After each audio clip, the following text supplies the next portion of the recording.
This conference will now be recorded. Well, good morning, everybody. Welcome to our first DCF meeting following the Open Compute Summit.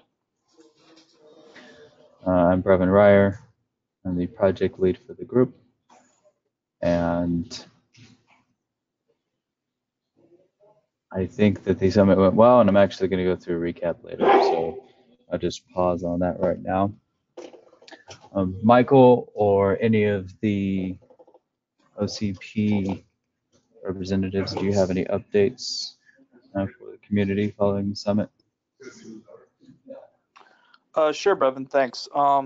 Well, just want to thank the entire community for a great summit. We had a record attendance, just over 3,600, I believe. And that's not possible without you guys and the work that you do on these calls. So just want to extend our thanks to you all, and looking forward to carrying this momentum forward over the next few months. Thanks, Mike. Yeah, the team, everything went really smoothly. The team did a great job, and it kind of runs really, really smoothly these days. Okay, I'll go ahead and go through and start the summit recap. So as Michael mentioned, we had a record attendance. We had good attendance from the data center facility group as well. It was nice to see everybody in person and not just hear their voice or get their emails. So on the first day, or day 0, there was actually a tour of the 6TeRa facility because Rital and 6TeRa teamed up to create another OCP Experience Center there in San Jose. And so it was interesting to go into their facility, see how they do co-location, what their standards are around their cages, around their cable trays, and how they deploy and how they distribute their power and cooling within the facility. Talking to the 6TeRa representatives, I asked them a question of what kind of standards do you have around your caging or your cable trays, and their response was that they install whatever the customer requests. And, they have base standards, but if the customer wants something different, then they go ahead and install it. We also made contact with the 6TeRa team, which we started to talk to them about the advantages of the OCP Ready program, the different requirements associated with it, and we'll be continuing that conversation to determine if they want to go ahead and enter into the program. I think with their the way they do business, with their fleet, with their co-location ability, they would be excellent additions to that OCP Ready program. Another bit of good news leading up to the summit, both the Switch data centers from Amsterdam and KO Data from London were able to complete all of their requirements with the OCP Foundation within our group to be listed on the marketplace. And so you can go to the OCP marketplace and see their listings and reference their documents. So they're the first 2 to go to that point. I think you would have seen that we have Rackspace is open for comment into the community up until today. So if you have any comments on those documents, please put them in. Then we'll be turning around shortly thereafter and getting Rackspace on there. The same way that KO Data and Rackspace did in Amsterdam, their facilities for the OCP Ready program. Edgar Van Essen, the managing director of Switch Data Centers, actually made the trip over to San Jose, and he participated in the OCP Ready presentation and provided his feedback on the program, on how it benefits the business, as well as Switch Data Centers as a whole. Stemming off of the summit, Mark Danzi actually sent us out an email to the list regarding the OpenRack v3.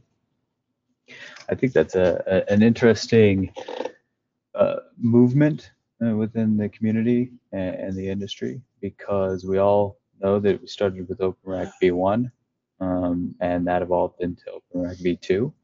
But then we had Microsoft and the project Olympus Rack, which was a diversion.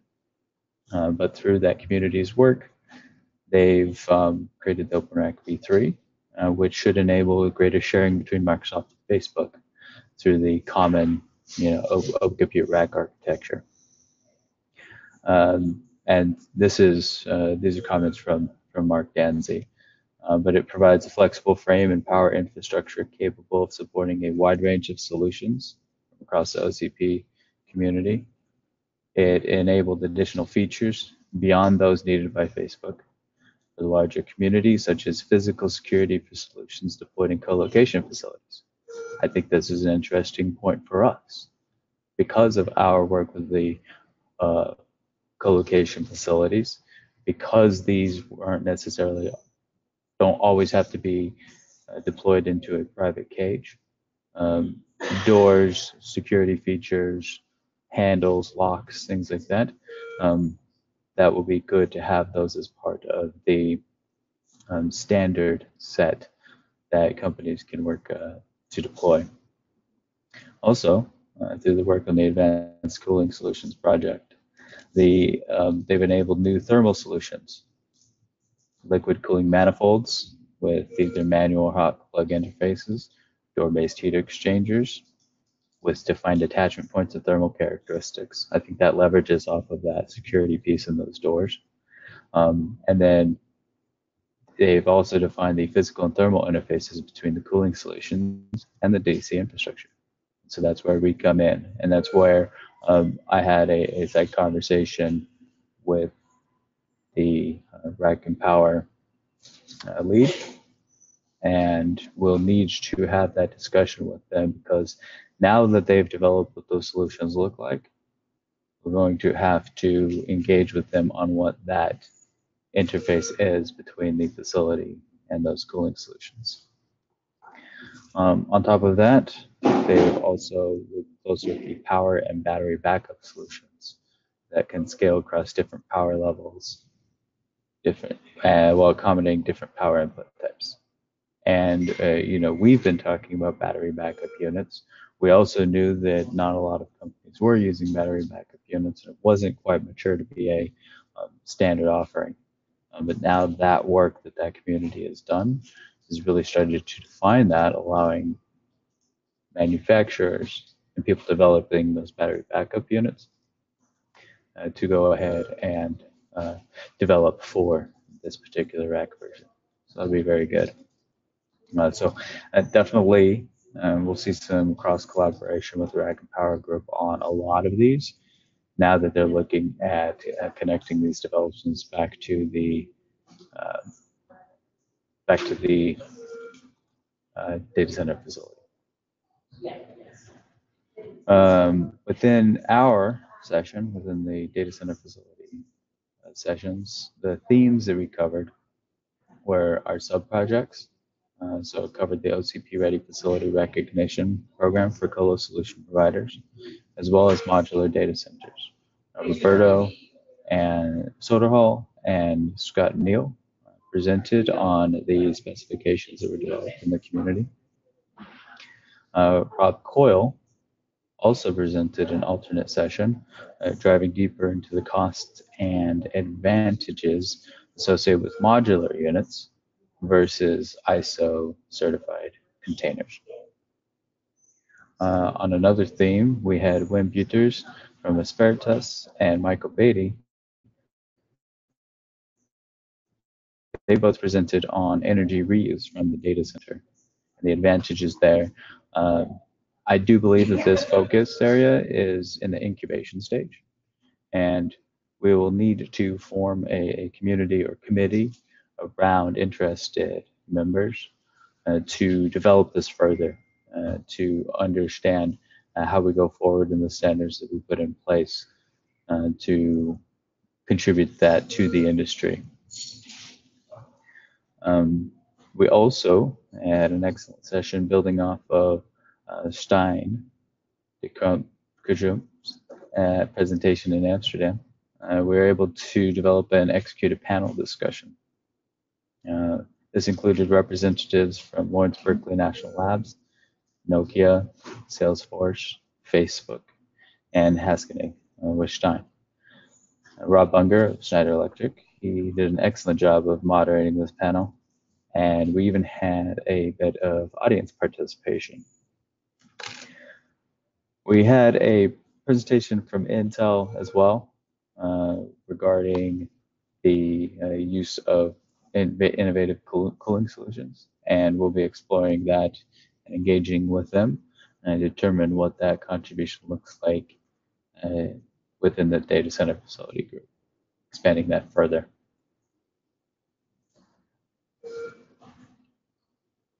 On the next slide, are there any questions regarding the summit and any comments? I have Brevin Stein. From my side, I think it went very good, and I will talk you offline. I've had a feedback from the community was that the IT hardware can talk to the data center. That was 100% green response. So that would be good to follow up maybe with separate meeting, because that was quite a 100% response yes. Only a lot of worries how to deal with it, but it would be good if we can take that question forward. Yeah, very good. And I also had a conversation with John Leon, who's here on the call, that is that next step that we need to go forward with. In the same way we're talking about that energy reuse organization, I believe that from a monitoring and control perspective, taking a closer look at those Redfish APIs, the interfaces, the controls, the algorithms associated with that, that is another area that our community can explore. Also, the videos of the presentations are already posted. They were posted very quickly. I believe that within the next little while, we will have the actual presentations posted on the OCP website. But until then, the videos are posted on the YouTube channel, the Open Compute Project.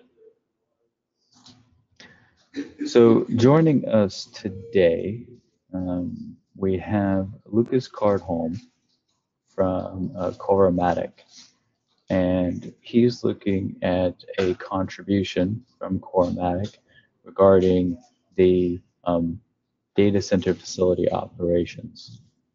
And so, Lucas, are you ready to present? Yeah, thanks, Brevin. I'm sorry to say I've just managed to catch a cold as well, so I might sound a bit harsh sometimes. I just wanted to see if I can share my screen then. Let's see. I went ahead and made you a presenter. Or will you present for me? Let's see. I can. Is my screen visible? Well, I tried to share it through the web application here. Start sharing my presentation. I don't know if I need to press a button or something. I've selected to share my presentation here. Try it one more time. Okay, let's see. There. I selected in the drop down, but there's no like OK button or something. I just chose it and it's shown in the little gray box there. It says start sharing my presentation and so forth. Change presenter to myself, of course. There. Let's see. Maybe you need to approve that, Brevin.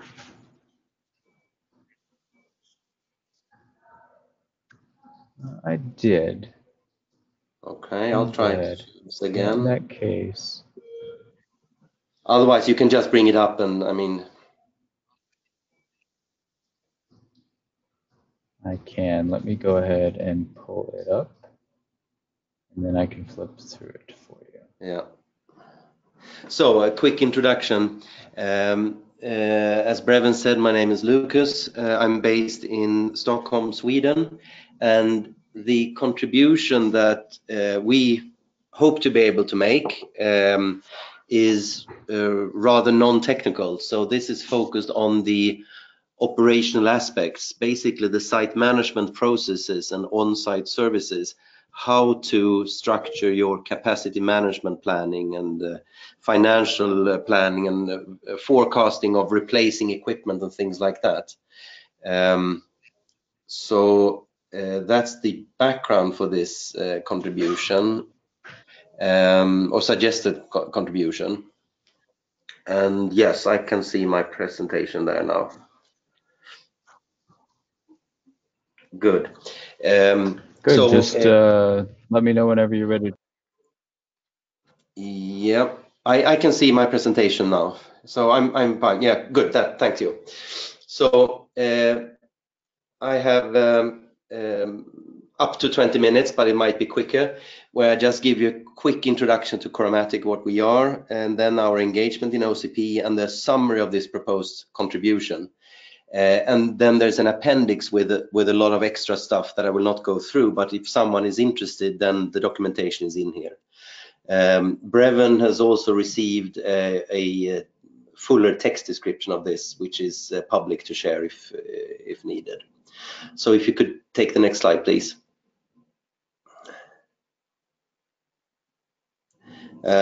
So in short, we're based up in the Nordics, just putting on the global map there for the people who are not familiar with the Nordics. Established early 90s, we have about a bit over $200 million US turnover. Basically all the large global brands headquartered in the Nordics are our customers in one way or another. And you know them like Ericsson, Maersk, Lego, Nokia, all these different companies, Electrolux. We design, build, and operate data centers and other critical facilities. And critical facilities means for us, for example, hospitals when it comes to the communication and power. Today, of course, the hospitals are really digitalized. You can't get an X-ray without it being digital today. And if the network breaks down in the hospital, you have some serious problems. Then, of course, you also have the operating theaters with critical power and things like that. So you can imagine, in conclusion, when you have headquarters with trading desks or board member meeting rooms as well as hospitals, then you have the same kind of level of criticality on power and communications as you have for a data center. So we use the same type of technical competencies, but we apply it in different situations. So that's why we say that we enable productivity, for example, in data centers. We save lives because of hospitals, and we protect the environment because we work a lot with carbon footprint reduction and energy reuse and things like that. We also, final point on the company is we also have a management consultancy branch where we do a lot of site location research, and we do data center strategies for 5 to 10 year plans and investments, business cases and things like that, and of course audits. All right, I don't want to spend too much time on the companies, just to give you a flavor of who we are. So let's take the next slide. The relevance of us, oh yes, sorry, we are quality and environmental certified and all that, but the point is the green box to the right is a very nice quote from a customer, which is the reason that we have this, that I got this slot today is related to this. This is one of the larger Nordic banks where we have a 10+ year contract where we design, built, and we own and operate the data center fully for them. So it's like a co-location, but it's a single customer. So let's call it a silo then. it's been very successful. It's been running now for a couple of years, and fully SLA based on uptime when it comes to power and keeping within ASHRAE envelope, one of the envelopes of ASHRAE. Everything else is managed and run by ourselves. They don't really need to care about that. And of course, we have the access control and all these things. All right, moving to the next one. I'm more keen to talk about the framework. The competence we have, very quickly, we have more than 40 people that we have certified in this framework, but it also includes ITIL, Uptime Institute, Sustainable Operations, CDCP, and so forth. And we have designed and delivered more than 1,000 complete solutions. So from small data centers to large and complex data centers. And have about 30 people in our in-house design. So this is the sort of the fundament for why we started this project ourselves. So next slide, please. I think it was 5 years ago. Engagement in OCP. Next slide again. We joined OCP only in May last year, and you may hear from me that this is my first call. I was made aware last year that we were members, and of course I was aware of OCP, that it existed, but I wanted to read up and understand what it was, and that's when we saw this opportunity in the facility side. The membership was activated originally from our tech design to make sure we understand with regards to products and design standards and these kind of things, the more what I understand as the main core of the OCP projects and work streams. But that's my simple understanding after just reading up and trying to look through documentation, and like the meeting you had last year, I looked at the presentations there. So this may be a bit of a curved ball for this call, and that's why I'm very humble and open for that this may not be a suitable contribution if the community decides so, but I'll try to give an interesting pitch on this. And that's the next slide. 5 years ago, or maybe 6 years ago, we were operating several data centers already. We have about 1,600 customers that we either run operations or have the maintenance responsibility for their data centers or critical facilities. And we concluded that there were no really clear, obvious standards that fit the needs when it came to operating data centers. In maintenance, it's relatively clear, but it's often driven by the suppliers or the product vendors on recommended maintenance standards and so forth. But when it came to operations, you have on the IT side, you have the ITIL V3 or V4, if you like, now that it's being upgraded. And then sometimes, of course, these facilities are run and managed by real estate or FM, and they have their own standards. For example, we have the EN 15221. And we saw these different standards that gave some of the things we needed, and especially we needed to be able to have those terminologies to make a good job in working with our customers and having the dialogue with them. But by the end of the day, none of these were really directed at operating these critical sites. Now, thank you, the next slide. So when we looked at this and discussed with our customers, our history is from the left side of the slide of having advisory, design, constructing these data centers, and then making the transition and handing over to the customer. But in reality, from a customer perspective, when it comes to driving site efficiencies and cost effectiveness, that's actually during the operations phase, which is 80 to 90% of the life cycle. Presuming the life cycle is somewhere between 10 and 30 years, depending on the site we're talking about. But this was the thing, that our customers were also very much, let's say, in their late 60s. They had been part of the team that built the original data center and then maybe refurbished it a couple of times, but they had stayed with their own organization or their own data center for many years. And I'm talking now about the corporate in-house data centers, of course. But the same turned out to be true also with the managed service providers, so the IT companies, they often also either acquired customers' data centers or had their own old data centers from the let's say around the .com era or early 2000.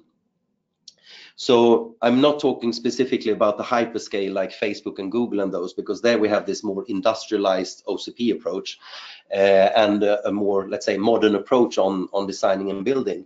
But from an operations perspective, what we found in, especially in colo operators, it is relatively, we've seen two families there. It's either very, let's call it bureaucratic and documentation driven, with less understanding of the technology, or it's very hands-on and pragmatic and invented here, it works well for us. Not really thinking about the balance between having a working technologies and effectiveness in the documentation. So that's where we've been looking. So if you take the next slide. So what we've done really is looking at separating, of course, technical robustness from the organizational resilience. So we are not really discussing whether it's a tier 1, 2, 3 facility, or if it's a no tier and fully mirrored sites or anything like that. We presume the site is built and designed as it should be, depending on the customer requirements or the owner's requirements. But how to operate it is often a bit more hazy, especially when it comes to the governance structure, when escalating issues and incidents and things like that, or updating and reviewing contracts. Suddenly you have all the legal and procurement rather than having it as part of governing the operations. All right, next slide, please. So in short, critical facility operations, which is the CFOPs, we are often placed in between IT and FM/real estate. And of course, you have the management or the business that needs these things. And IT have their demands and standards. You can take the next slide. They have their demands and standards, which are typically based on ITIL. And you have the real estate, which is typically based on EN 15221 or IFMA in the US or EuroFM in Europe and so forth. And then, of course, we also have the European standard EN 50600 or 5600, which fits quite well with the data centers as well. I'm sure you're familiar with that one. And Uptime Institute has their standard for operational sustainability. So not the design standard, but the operation standard. All these families of standards were putting demands on us and had slightly different language use and slightly different understanding of terminology and expectations. And this is what we have worked on, trying to meet these.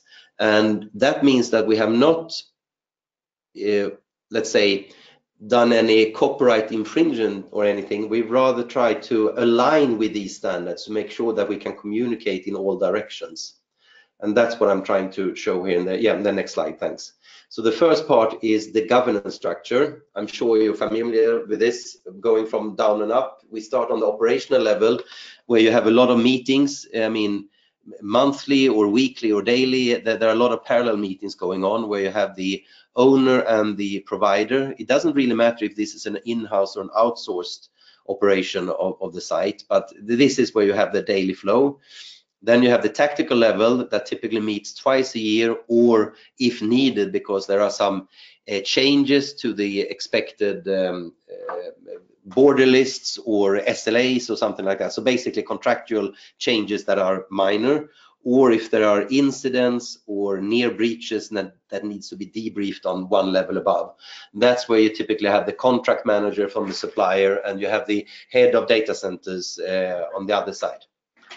Then on top of that, you have the strategic level, when an incident really gets problematic, or when a contract really needs to be renegotiated, or in a good world, you have an annual meeting where you have the, let's say, the CIO of a company and maybe the global head of real estate, together with the responsible for the portfolio of different data center sites, where they meet and greet and share sort of what's the outlook for the coming 3 years and so forth. So this governance structure is aligned with both ITIL and EN 15221 and works very well in a practical sense. I should actually pause and ask, I'm having a relatively high speed here. I just want to check, is this okay? Do you have any questions, or do you want to comment afterwards, or how does that work in these meetings?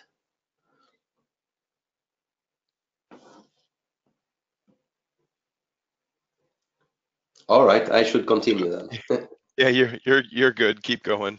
Okay, all right. So yeah, so the next one. So if this is the let's say the governance structure, on the next slide, you will see a representation of the different processes in boxes here.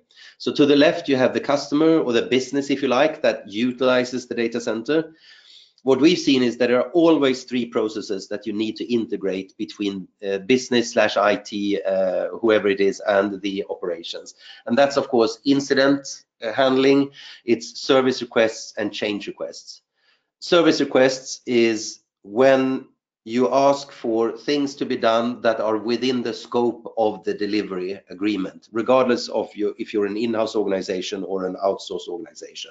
So, for example, we need to let's say replace a UPS that has some problems. Okay, you make a service request saying that UPS needs to be replaced. Please make sure you make a risk assessment, cost assessment, plan through how to do this, and you will get a permit to work on when to perform it, yada, yada, yada. So that's nothing strange. A change request in this case means that we now want someone else to be responsible for, let's say we add another site to the portfolio. So we increase the scope of the delivery. So that's a change of scope, which means that it might be more expensive, or you change who takes risk for what. So changes in border list, changes in the SLA, or changes in the larger scope. That's a change request.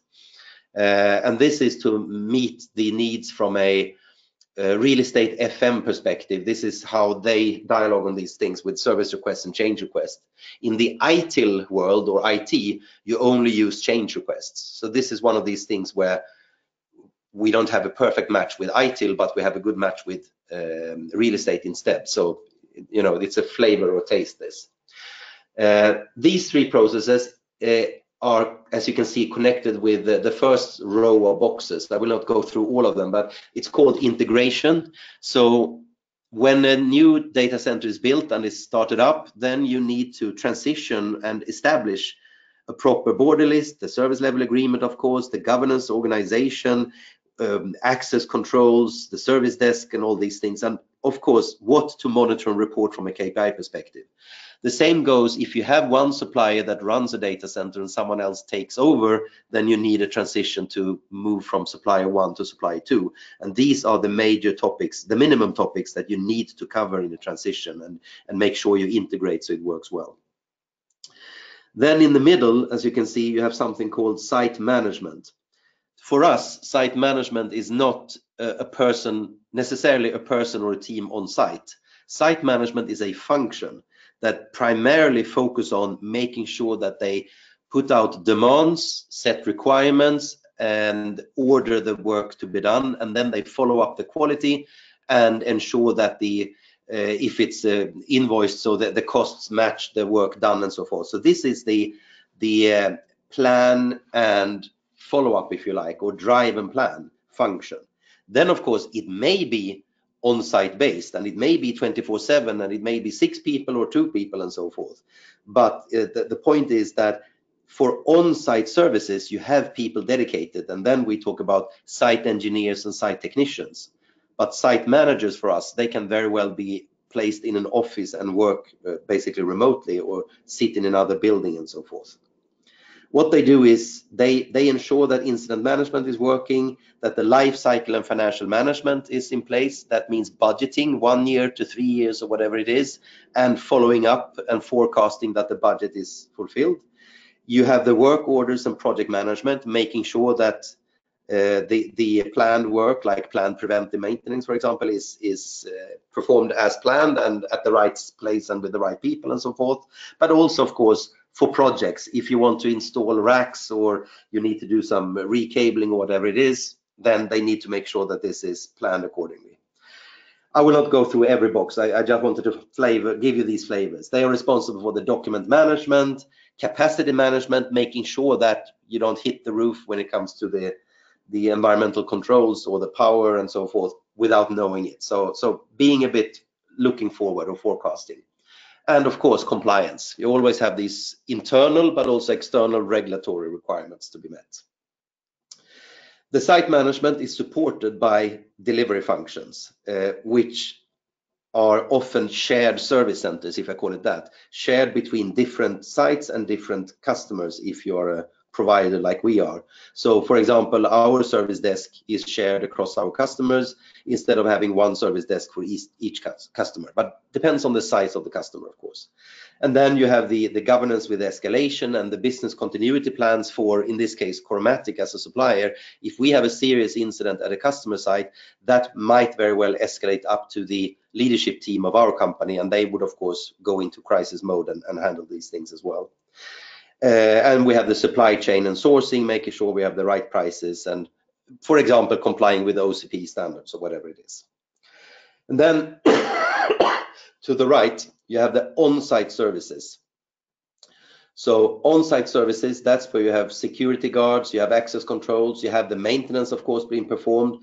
You have indoor and outdoor facility management. So everything from snow removal here in the Nordics to, of course, restroom cleaning, but also technical cleaning, pest control, all these things needs to be under control. You have site inspections, so that could be a formal audit or it could be a health and safety inspection just to make sure that regulations are fulfilled from a hazard perspective or waste management perspective, for example. And then you have formal audits. Of course, if you are a colo or a large supplier of a data center, you typically have third parties that come and audit you, or you may have government audits from a security perspective and things like that. And then you need to be able to assist them on site. And finally, site assistance contains anything from escorting third parties through the premises to preparing for events and things like that, or could be smart hands and move sets and changes in racks and so forth, depending what it is. So as you can see, this way of putting the framework together aligns well with ITIL EN 15221, which is facility management, Uptime Institute operational sustainability for data centers, and EN 5600, which also is for data centers. And we separate from site management, which is a function that drives plans and controls, and on-site services are more of execution and gaining access and performing the work planned by someone else. Of course, they plan their projects, but someone else approves them before they do that. And everything is integrated with the business processes, or IT, if you like, processes in this case. Okay, we could take the next slide. This framework also supports the Plan, Do, Study Act. Some of you may know Plan, Do, Check Act. It's the same thing. The team that invented Plan, Do, Check Act came to conclude that they changed it to Plan, Do, Study Act after a couple of years because the check became too much of a just checkbox exercise, and what they meant was study. So it is Plan, Do, Check Act if that's what if you're comfortable with that. And that means that every year we make a review of the framework. We benchmark between different customers and make sure that we leverage the lessons learned on how we can improve this. So a minimum once a year we do a refresh of this one. Okay.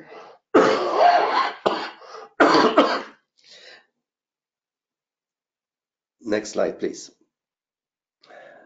So this was really a quick highlight to give you a flavor of what this is. And as I warned you, not very much technology. This is more about processes and those things. But what we hope to be able to do here is that sort of hand over this IP to the open community here, with, of course, supporting templates and materials and all that we have. And we expect this, in that case, to be free to use. Maybe it's only for members. To be honest, I'm representing the company, but I'm not fully into all the regulations you have. But for anyone or for members only, that's up to the organization. What we hope to see is that in that case, it's established some sort of a governance structure, like you talked about an incubator before, so that there are annual revisions and this gets to continue its life outside our organization. So we're not looking to present this as a white paper or a use case or something like that, but let's call it a proper specification or whatever it would be called in this case. And we don't expect to get paid for this or anything. It's really, we want to contribute to the community, but of course, what's in it for us then? Well, first of all, we saw the need, and whenever we talk to customers and also colleagues in the industry, everyone seems to agree that it's hard to find these commonly agreed standards. There are a couple of different ones, and there are a couple of different training institutes, for example, but they're often a child of where they come from. So they might be very much into cooling or very much into electricity, or they may be very vendor heavy, or they may be very focused on only documentation and not the technology and so forth. So we've had a hard time finding something. We didn't want to invent this, we just had to for the benefit of our customers. So we hope that this could be something that is more commonly agreed and useful for others. We see that it could be useful for others. And that means it will actually help not only others, but also ourselves when we recruit and retrain and develop our people. Because when we now hire new people to be site managers, the first thing we have to do is to certify them and train them in this framework to help them understand what we mean with site management, even if they have been what we would call, let's say, data center managers for 10 years. So this would help us and the industry, we hope, that to get a common language on what these roles and responsibilities and processes mean. And of course, it lowers the cost compared to have copyrighted frameworks and trainings where you have to pay certification fees and things like that to different companies. And we believe that collaboration like OCP, that is how you build trust and professional relationships across these member organizations, and that's how we will all benefit from these kind of things. And this was my final slide, and my final comment is really, as I said, I'm truly humbled to whether this fits within the OCP framework, or if you think this is relevant or not, or what your thoughts are on this.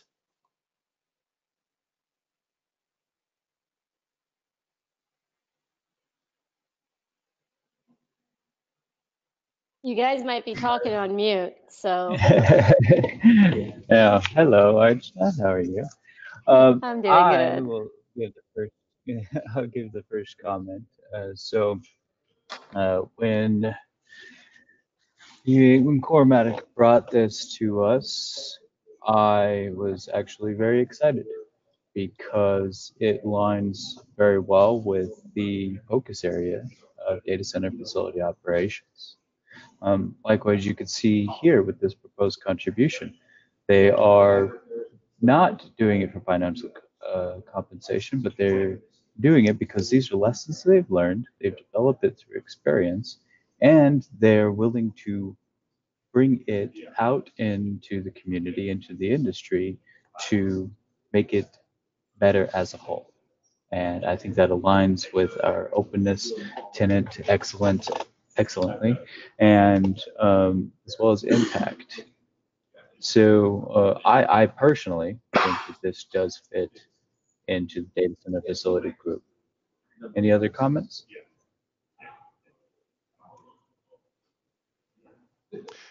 Yeah, this is Rob. I agree. I think industry-wide, there's never enough focus on the operations. So I think this would be, fantastic to bring forward.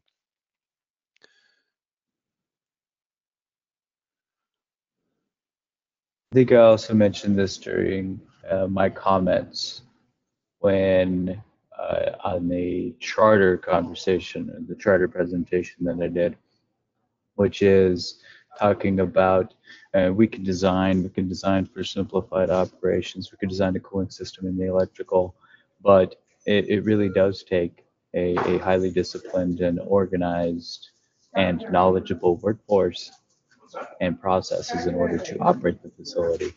And so if our community can also contribute to that portion, then it continually supports all of the things that we've designed into the facility: energy reduction, uptime, reliability, and efficiency in scaling operations, in training, and retention and alert response. So I think it fills in a gap where we didn't have anything, and it's very good. Hey, Brevin, this is Archana. Quick question for you. Yes. If it's not a white paper, does it become kind of like a requirements document? Does it become a guideline? How do you envision this? Because it's not really a spec, right? It's more of a method that you want others to adhere to, right? Yeah, Lucas, I could just think we yes, need I think this to is my question. look at it a little bit closer. Yeah, sorry. I would say that is kind of my question as well, because I'm not that familiar with the terminology of the OCP. Because I would say, in one way, you could go hardcore and say, okay, if you want to be, I don't know, certified as OCP compliant when it comes to operations, you could go that way and say you must follow it. But if you choose not to be certified, or you say that it's not possible to be certified, then it would be a recommendation or a guideline. It would still have the same, I would say, content and structure. It's more a matter of how it would be handled or governed within the OCP structure of materials. Because when I read through the different sites and looked at these, Sure, and I think this. No, please go ahead. No, go ahead. No. As I said, when I looked through and read the documentations, and I mean from previous stuff, and it boiled down very often to some sort of a technical specification or these kind of things. So I had a hard time knowing where or how this would fit in. But when we had a discussion internally here in the company, we saw that let's call it an easy way out would be, yeah, let's publish it as a white paper and see if there's an uptake. But that's not what we're looking for. We're looking for to make sure that this lives on and is a living sort of a standard approach, if you like, or a recommended approach, because otherwise we can continue to keep it and develop it. And of course we will share it. We share it already now, but there's a clear difference in having an organization behind it rather than a company, because there's always this suspicion, what's in it for them, or why do they do this kind of thing. Right. So, Brevin, maybe we could take this offline and figure out how best to address this, because the OCP ready, certification, if you will, is not really right now. I mean, we're early enough in it to require something like this, but I don't know whether we can place that kind of a hard requirement. Yeah. So my opinion, this is Rob. I don't think that go ahead. Oh, yeah, this is a guidelines, and I think it'll take more review from the community, but there could be a line item in the OCP ready guidelines just that says, there's optimal, it's not a requirement, but it's do you follow this from an operation perspective? I could see that potentially in the future. Mm-hmm. I don't know. Does that make sense? Yeah. But this just being the initial introduction to understand what that proposed contribution looks like, how it was developed.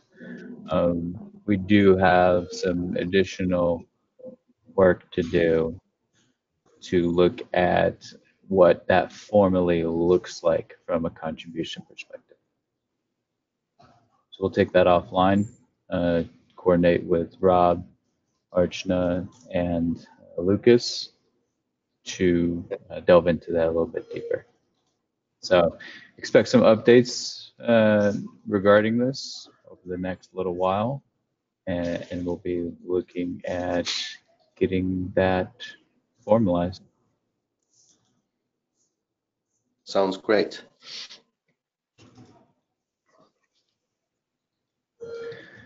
Okay, thank you very much for your time, Lucas.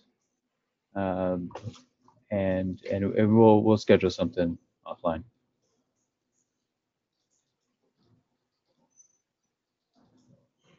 Bring back up. Perfect. Thank you very much for this slot, the opportunity. For sure. Thank you. So I wanted to take a quick look at our sort of roadmap for the remainder of the year. And one of the presentations that I did during the summit was regarding the group as a whole.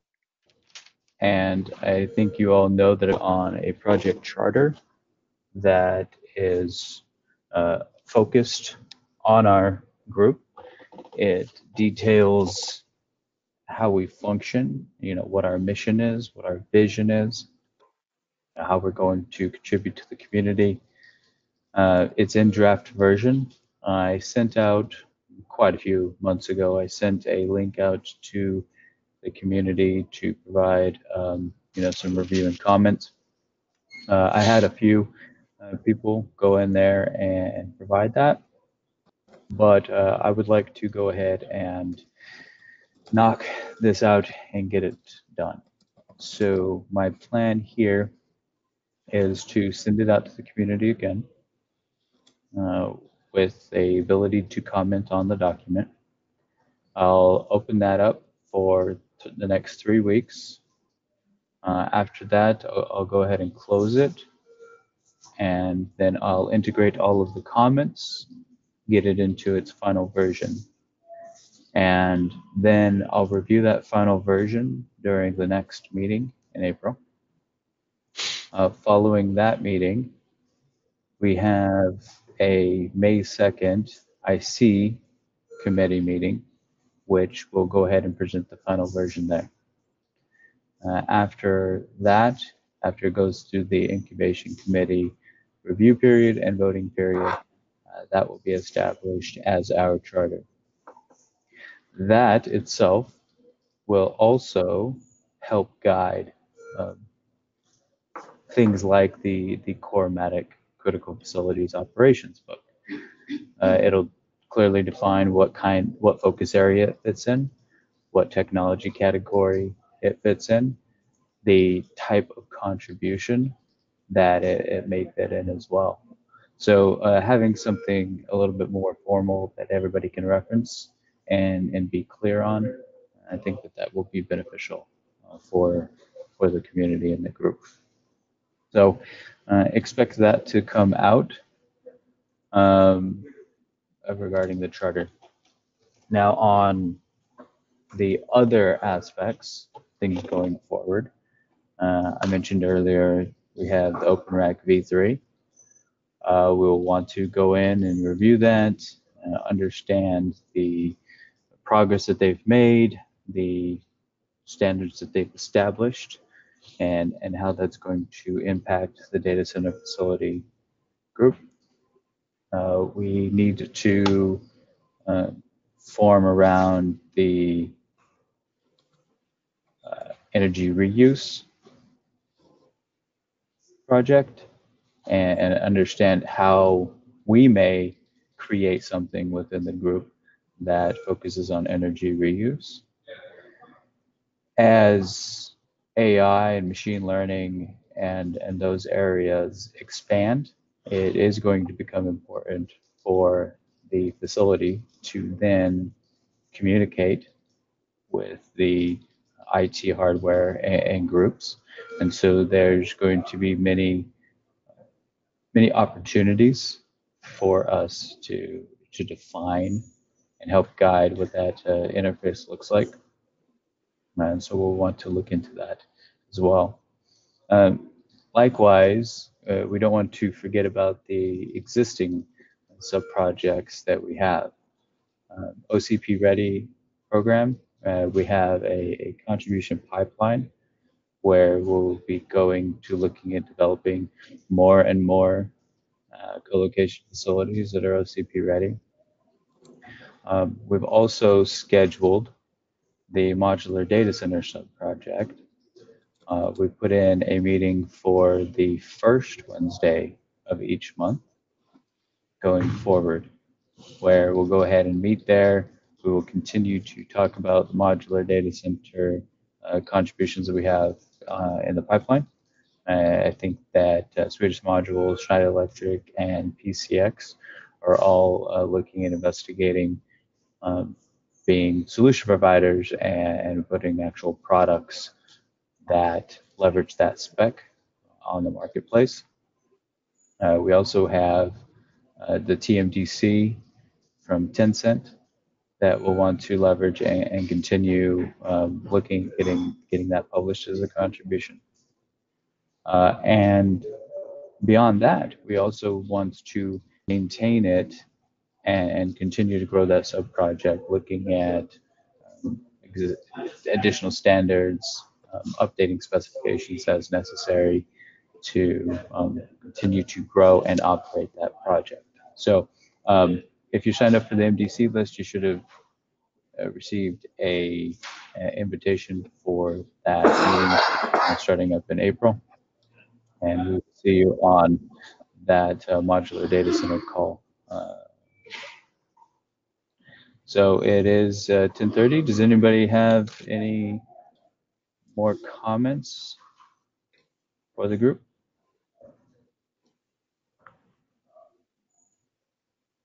Not from me.